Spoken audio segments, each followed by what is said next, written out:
अभी बचे हुए समय में सर मॉक टेस्ट कितना दिलाना चाहिए? मॉक टेस्ट अब अगर आप दिला रहे हैं तो प्रयास करिए कि फुल लेंथ दिलाएं।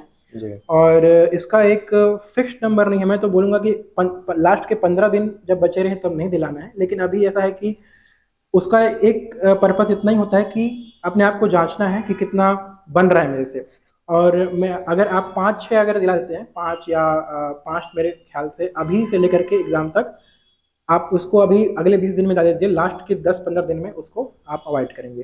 तो 5 दिला दीजिए। और मैं इस पे एक चीज़ ऐड करना चाहूँगा कि मॉक टेस्ट में आपका जितना भी नंबर आ रहा है, चाहे 200 में 40 नंबर ही क्यों ना आ रहा है, जी। उससे घबराना बिल्कुल नहीं है। जी। क्योंकि वो उससे बहुत सारे फैक्टर्स हैं। आप कहाँ का मॉक दिला रहे हैं, मॉक कौन बना रहा है। जैसे मान के चलिए सेम कोचिंग से आप मॉक दिला रहे हैं, लेकिन वहाँ पे जो क्वेश्चन बनाने वाले हैं वो चेंज हो गए, इस बार दूसरे लोग हैं, उनको उतना एक्सपीरियंस नहीं है। और मैं हमेशा इस बात को कहता हूँ कि जो मॉक है वो कभी भी जो CGPSC लेती है उसको कभी भी पूरी तरह से उसको जस्टिफाई नहीं कर पाता है।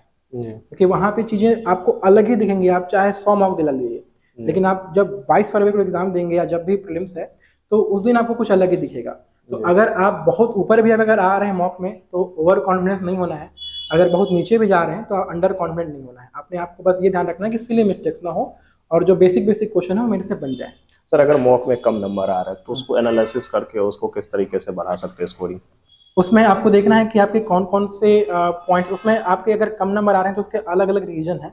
आपको ये ध्यान रखना है कि आपका किस वजह से आ रहा है। जैसे पहला एक रीजन होता है कि जो बहुत लापता सिली मिस्टेक्स हो जाते हैं, मतलब कि आप जान रहे हैं लेकिन आप गलत कर दिए। इसको आपको एट द एनी कॉस्ट आपको अवॉइड करना है कि कोई क्वेश्चन मुझे पता है उसके फैक्ट्स, बट मैंने हड़बड़ी में या क्वेश्चन में जहाँ पे नहीं होता है, नॉट को मैं नहीं देख पाया, तो उस सबको आपको अवॉइड करना है, सिली मिस्टेक्स को अवॉइड करेंगे।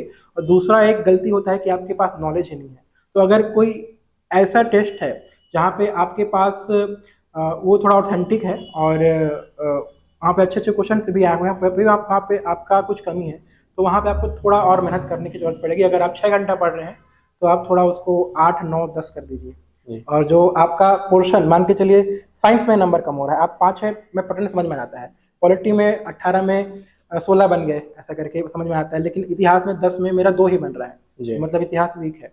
तो आप 6 घंटा पढ़ रहे हैं, आप 9 घंटा 10 घंटा पढ़िए, 4 घंटा पे इतिहास पढ़िए। तो वीक सेक्शन को पकड़ के उसको आपको रिवाइज करना है बार बार बार बार।